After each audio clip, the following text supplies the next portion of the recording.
पूर्व प्रधानमंत्री डॉक्टर मनमोहन सिंह नहीं रहे। 26 दिसंबर 2024 की रात उनका निधन हो गया। भारत सरकार के तमाम अहम पदों का मान बढ़ाने वाले डॉक्टर सिंह को पूरा देश याद कर रहा है। प्रधानमंत्री नरेंद्र मोदी से लेकर उनके करीबी और आम लोग अपने तरीके से उन्हें श्रद्धांजलि दे रहे हैं। इंटरनेशनल प्रेस उनके बारे में लेकिन क्या लिख रही है और दुनिया भर के नेताओं ने मनमोहन सिंह के निधन पर क्या कहा, यही आपको बताएंगे आज राजदूत में। नमस्ते, मैं हूं निखिल और आप खबर गांव देख रहे हैं। आज हम जानेंगे मनमोहन सिंह के निधन पर विदेशी मीडिया क्या लिख रहा है, क्या कह रहा है, वर्ल्ड लीडर्स क्या कह रहे हैं। अमेरिकी न्यूज़ एजेंसी रॉयटर्स ने उन्हें द रिलेक्टेंट प्राइम मिनिस्टर यानी एक अनिच्छुक प्रधानमंत्री के तौर पर संबोधित किया है। मनमोहन सिंह एक नामी अर्थशास्त्री थे, फिर रिजर्व बैंक के गवर्नर और सरकार के सलाहकार भी बने। उनका राजनीति में आने का कोई प्लान नहीं था, लेकिन 1991 में उन्हें अचानक वित्त मंत्री की कुर्सी मिल गई। 2004 में उनका प्रधानमंत्री बनना इससे भी ज़्यादा अचंभित करने वाला था। ब्रिटिश मीडिया संस्थान BBC ने मनमोहन सिंह को भारत के आर्थिक सुधार का शिल्पकार लिखा है। BBC ने लिखा, इतिहास मनमोहन सिंह को इकोनॉमिक और न्यूक्लियर एकांत से हिंदुस्तान को बाहर लाने के लिए याद रखेगा, लेकिन कुछ इतिहासकारी कह सकते हैं कि उन्हें राजनीति से थोड़ा जल्दी संन्यास लेना चाहिए था। अमेरिकी अखबार न्यूयॉर्क टाइम्स ने सुर्खी लगाई, आर्थिक उभार लाने वाले भारतीय प्रधानमंत्री मनमोहन सिंह का निधन। अखबार लिखता है, डॉक्टर सिंह के कार्यकाल में भारत ने अमेरिका के साथ न्यूक्लियर डील की, इजरायल और चीन के साथ संबंधों में सुधार किए और अफगानिस्तान को आर्थिक मदद देने का फैसला भी लिया। इसने रीजन में हिंदुस्तान की स्थिति को मजबूत किया। अमेरिका के एक और अखबार वॉशिंगटन पोस्ट ने लिखा, मनमोहन सिंह ऑक्सफोर्ड से पढ़े थे, मृदुभाषी अर्थशास्त्री थे, जिनके वित्तीय सुधारों ने गरीबी से परेशान और संघर्षशील देश को उभरती हुई शक्ति बनने में मदद दी। अपने सादे कपड़ों और स्कूल टीचर जैसे काले जूते पहनने वाले मनमोहन सिंह ने उस दौर में सादा जीवन जिया जब हिंदुस्तान के राजनेता चमक दमक वाले कपड़ों और 5 स्टार होटल्स में खाने के लिए कुख्यात थे। कतर के मीडिया संस्थान अल जजीरा ने मनमोहन सिंह को माइल्ड मैनर टेक्नोक्रेट लिखा है। टेक्नोक्रेट ऐसे लोगों को कहते हैं जिन्हें किसी विषय में काबिलियत की वजह से सरकार में शामिल किया जाता है। जैसे मौजूदा विदेश मंत्री डॉक्टर एस जयशंकर एक टेक्नोक्रेट हैं, डिप्लोमैट हैं, और रेल मंत्री अश्विनी वैष्णव वो तो प्योर टेक्नोक्रेट ही हैं। बांग्लादेश के ढाका ट्रिब्यून ने सुर्खी लगाई, संयोगवश प्रधानमंत्री बनने वाले टेक्नोक्रेट। अब विदेशी नेताओं की भी चर्चा कर लेते हैं कि वो क्या कह रहे हैं। वर्ल्ड लीडर्स, अमेरिका के विदेश मंत्री एंटनी ब्लिंकन ने संवेदना जताई है। उन्होंने कहा कि डॉक्टर सिंह अमेरिका और भारत की रणनीतिक साझेदारी के सबसे बड़े समर्थकों में से एक थे और पिछले 2 दशकों में दोनों देशों ने मिलकर जो कुछ हासिल किया वो उनके कामों की ही बदौलत है। श्रीलंका के राष्ट्रपति अनुराकुमारा दिसानायके ने एक्स पर लिखा, अंतर्राष्ट्रीय साझेदारी की वकालत करने वाले डॉक्टर मनमोहन सिंह ने ब्रिक्स जैसा संगठन बनाया और शानदार डिप्लोमेसी के जरिए इंडो US न्यूक्लियर डील जैसी उपलब्धियां भी हासिल की। उनकी विनम्रता, विद्वता और पब्लिक सर्विस के प्रति समर्पण आने वाली पीढ़ियों को प्रेरित करता रहेगा। दिसानायके के अलावा श्रीलंका के पूर्व राष्ट्रपति महिंदा राजपक्षा और विपक्षी नेता सजित प्रेमदासा ने भी शोक प्रकट किया है। नेपाल के प्रधानमंत्री KP शर्मा ओली लिखते हैं, एक दूरदर्शी नेता जिनकी समझदारी, विनम्रता और समर्पण ने भारत की दशा और दिशा को निर्धारित किया और पूरे इलाके को प्रेरित किया। लोकतंत्र और स्थायी मित्रता को समर्थन देने के लिए नेपाल उन्हें सदैव याद रखेगा। नेपाल के पूर्व प्रधानमंत्री प्रचंड और शेर बहादुर देउबा ने भी उन्हें श्रद्धांजलि दी है। उन्होंने लिखा है कि नेपाल ने एक सच्चा दोस्त खो दिया। मलेशिया के प्रधानमंत्री अनवर इब्राहिम ने मनमोहन सिंह पर एक भावुक नोट लिखा है। इब्राहिम लिखते हैं, इस महान शख्सियत पर श्रद्धांजलि लेख, निबंध और बहुत सारी किताबें लिखी जाएंगी। उन्हें भारत के आर्थिक सुधार के निर्माता के तौर पर सेलिब्रेट किया जाएगा। मेरा उन बदलावों के शुरुआती दिनों में काम करने का अनुभव रहा है। 1990 के दशक में हम दोनों अपने अपने देश में वित्त मंत्रालय संभाल रहे थे। भ्रष्टाचार के खिलाफ लड़ाई में हमारी सोच एक जैसी थी और हमने साथ में एक बड़े केस पर भी काम किया। डॉक्टर मनमोहन सिंह राजनेता के तौर पर थोड़े अनाड़ी थे, लेकिन रणनीतिकार के तौर पर वो हमेशा बुद्धिमान, दृढ़ और साहसी व्यक्ति थे। अनवर इब्राहिम ने अपनी एक निजी याद भी साझा की। उन्होंने लिखा है कि जब वो जेल में बंद थे तब मनमोहन सिंह ने उनके बच्चों के लिए स्कॉलरशिप की पेशकश की थी, हालांकि उन्होंने इसे लेने से इनकार कर दिया था। अनवर इब्राहिम को अपने राजनीतिक करियर में 2 मौक़ों पर जेल जाना पड़ा। पहली दफ़ा वो 1999 से 2004 तक जेल में रहे, जबकि दूसरी दफ़ा 2015 से 18 तक। वो नवंबर 2022 में मलेशिया के 10वें प्रधानमंत्री बने।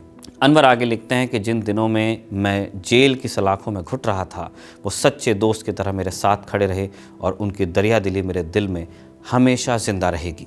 अलविदा मेरे मित्र, मेरे भाई मनमोहन। अफगानिस्तान के पूर्व राष्ट्रपति हामिद करज़ई ने एक्स पर लिखा कि भारत ने अपने सबसे होनहार बेटे को खो दिया। डॉक्टर मनमोहन सिंह अपने कार्यकाल में 2 दफ़ा अफगानिस्तान गए, पहली बार 2005 में।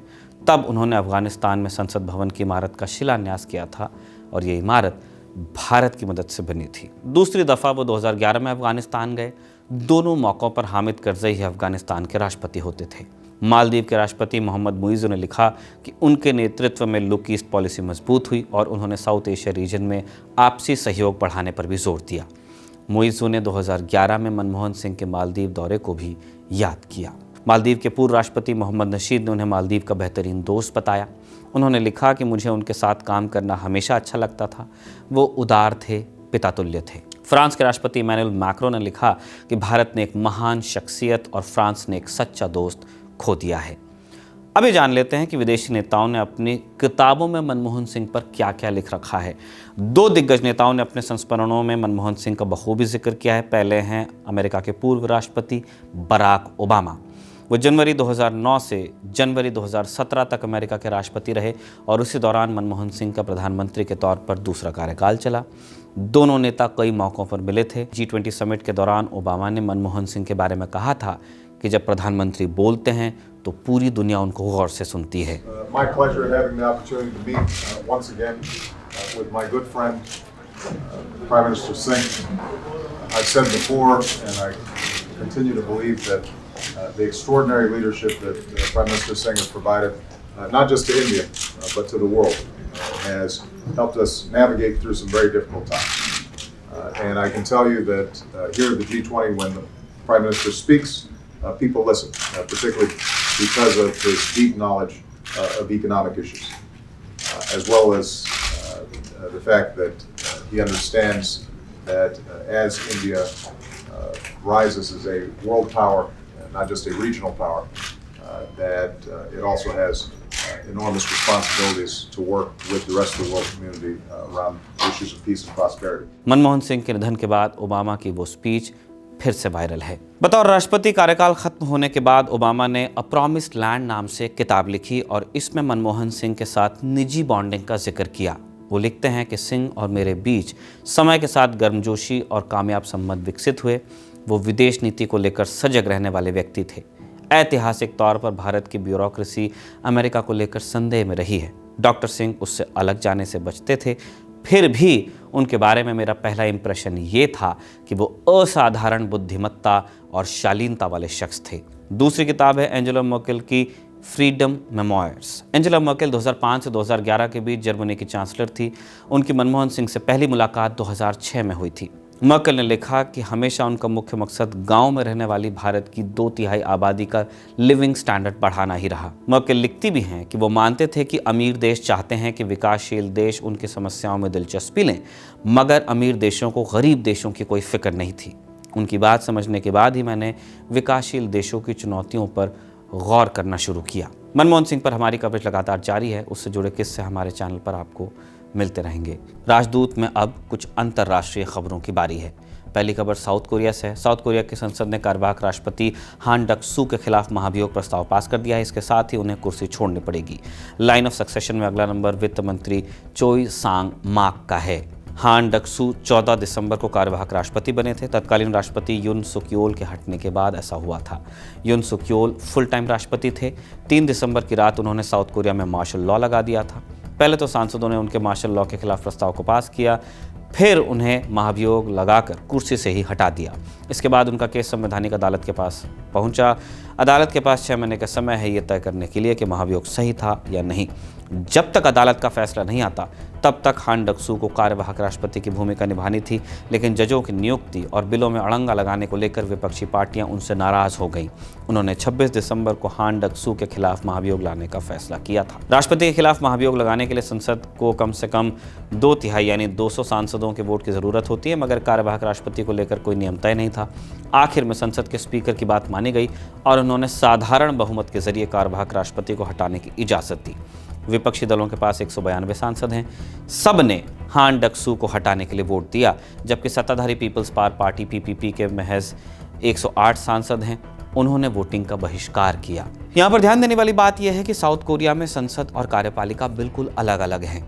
राष्ट्रपति का चुनाव अलग होता है, जबकि संसद के सदस्यों का जो चुनाव होता है वो अलग होता है। सरकार बनाने के लिए सदन में बहुमत की ज़रूरत भी नहीं होती है। दूसरी खबर पाकिस्तान से है। 26/11 मुंबई हमलों के मास्टरमाइंड अब्दुल रहमान मक्की की लाहौर में मौत हो गई है। 2023 में यूएन सिक्योरिटी काउंसिल ने उसे ग्लोबल टेररिस्ट घोषित कर दिया था। उसकी जानकारी देने वाले के लिए इनाम भी रखा गया था, लेकिन मक्की पाकिस्तान में बड़े आराम से रहता था। पाकिस्तान में उसे कभी कभार दिखावे के लिए हाउस अरेस्ट ज़रूर किया जाता था। लेकिन अब्दुल रहमान मक्की लश्कर तैयबा के फाउंडर हाफिज़ सईद का साला भी था। उस सईद के संगठन जमात उद दावा के लिए फंडिंग जुटाता था। सन 2000 में लाल किले पर हमले में भी मोस्ट वांटेड था। आज का राजदूत यहीं तक। ये जानकारी आपके लिए अभिषेक ने जुटाई थी और इसे अभिषेक ने रिकॉर्ड किया।